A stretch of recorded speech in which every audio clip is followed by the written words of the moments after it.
like that? Yeah. Hi, I'm Steve Adubato, but more importantly, everything you wanted or needed to know about money, you're about to find out. Okay. Yeah, well, you better have it because you're the one we have here. Lori Sackler, I'm under pressure here. the author of The M Word, the money talk that every family needs to have about wealth and their financial future. Thank you for joining us. Oh, thanks for having me. Why is the M word such a hard word to actually not just say, but talk about? What's up with families and money? Well, money is a taboo subject. It's a cause of strife in U.S. households, and there are a lot of factors that interfere. So when you ask why is it difficult, so there's issues just below the surface, such as control and trust and health. Not having enough? Not having enough, right?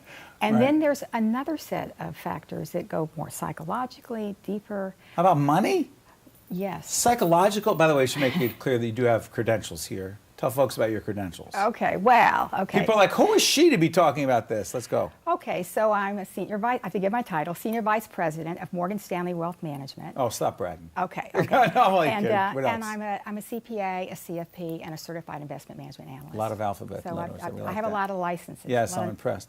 So, but what do you mean the psychological stuff? It's just money. Well, it's very psychological. So let's talk about some of the factors that are hidden below. It's gender, marriage politics, age, attitude, family history, culture, evolutionary instincts, behavioral patterns, and even the language that people use when they talk about money. Language. So I try to explore the factors and help people understand them and overcome them in the M word. Okay, so here's the thing. I have some friends. You like that? How people Yeah, I start like that? it. Start with a story. I have friends, Okay. which some people may actually find hard to believe in and of itself. I have some friends who just refuse to, guy friends, who do not talk to their significant others. You know who you are. They do not talk to their wives or their significant others in a serious way about money. And their attitude is, that's my responsibility. I won't talk to them about it. And then inevitably, they wind up in these very difficult financial situations, and it just gets worse. And I say, are you going to talk to her about it? Right. And then it's too late, and bad things happen. Lots of tension, and some of those people aren't together anymore. You say? Yeah, so in marriages, money is the central theme. Is And, it? well, I thought it was yeah, sex. Okay, so they're tied together. What? Wait a minute, hold on. Money and sex are tied together? Well, let me explain to you. On an evolutionary It's getting more instinctual complicated. level, Go ahead. money is tied to sexual exchanges that were part of money transactions in primitive societies. And as a result, money and family are unconsciously linked and equally uncomfortable to talk about, and they're connected with a fair amount of angst and anger and fear and lots of emotions. And if when entering a marriage, it's important to have the money conversation before. And Wow. full disclosure is the objective. And because I find that when when partners don't talk about money, it's a sign that there may be other problems going on as well. You decided to write this book for a lot of reasons. Right? You've been talking about money for a long time. In what venues have you been talking about it? Well, I have many roles. Yes, you do. I'm a mother, and I'm a wife, and a financial advisor, and in a lot of and a friend as well. And as I started to see, I started to witness in all my different roles, families and their finances being torn apart. I was seeing finances disrupted across multiple generations because there hadn't been proper planning and communication around money. And when I started to do my research, I saw that my little nucleus of the world is part of a much bigger picture.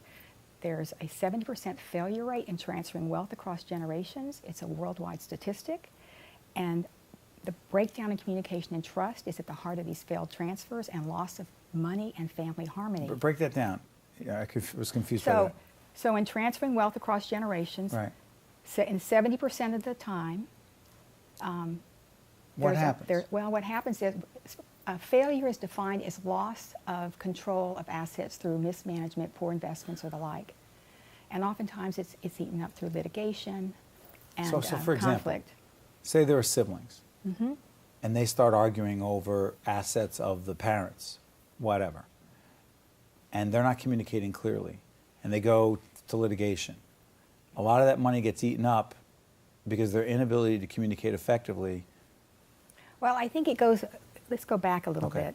It actually starts with the family and the way the estate plan was created and the way that the family members who were transferring the wealth They did it in secret. Well, they didn't talk about it. They didn't do. There wasn't proper planning. We don't talk about money in our family. Right. Right? Right. There was no, and oftentimes there's no discussion, and there may also not be any real planning. So, and that becomes a real problem. But devil's advocate. I mean, I told you before we got in there, my wife Jennifer and I are very open with each other about money. I think it's great. Well, because it's my second marriage. And You learned. yeah, and I don't want to have a third. So I learned a lot about the way we communicate about things. And that doesn't mean we see things the same way about money, but it's just very open in that way. But here's my point. Sometimes there's a part of me that says, this isn't a lot of fun. It's not very sexy to talk about money, to talk about estate planning, to talk about life insurance, to talk about sending the kids to school, to talk about what it takes to do those things. But what?